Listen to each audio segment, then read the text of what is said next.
Hi, this is Greg with Lionquestfitness. And before I break this down, let me give you two caveats. Number one, ammo testing takes hundreds of rounds.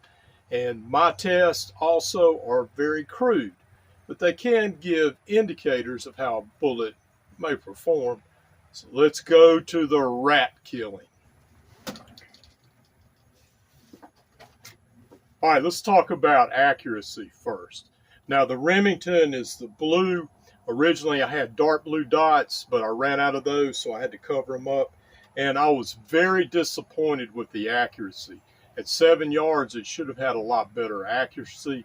That's why I shot it twice, just to see if it was just me first starting off and warming up. Now, the Hornady had very good results.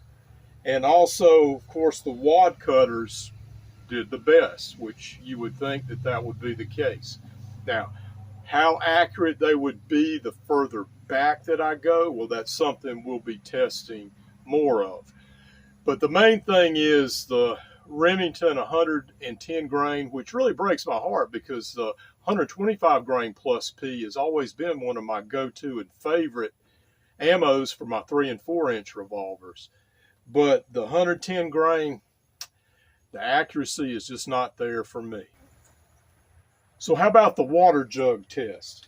Well, starting off with the Remington, we had a small hole and then it burst out the back. Then a Hornady Critical Defense, it had a slightly bigger hole, but it split the bottle and then burst out the back. Now, the surprise was the Wadcutters had a relatively big hole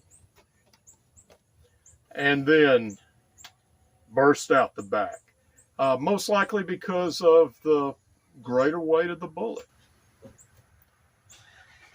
So what's your takeaway, Greg? Well, for J-frame, small revolvers like this that I pocket carry, I still feel like the Hornady Critical Defense is the way to go.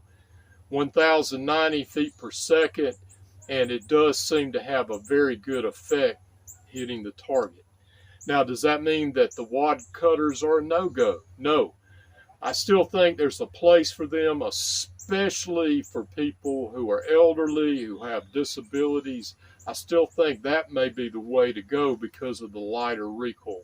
Of the 3 rounds, the Critical Defense had a little bit of a snap. The Remington, not so much at 995 feet per second. And then, of course, the Wadcutter at 775 feet per second didn't have much recoil at all. You couldn't hardly feel it. And I'm going to be doing some more testing. Going to be doing some water jug testing next week. And also maybe shooting the Wadcutters from a distance and seeing how they go. So this is Greg with Lionquestfitness. What say you? What round for a small J-frame revolver?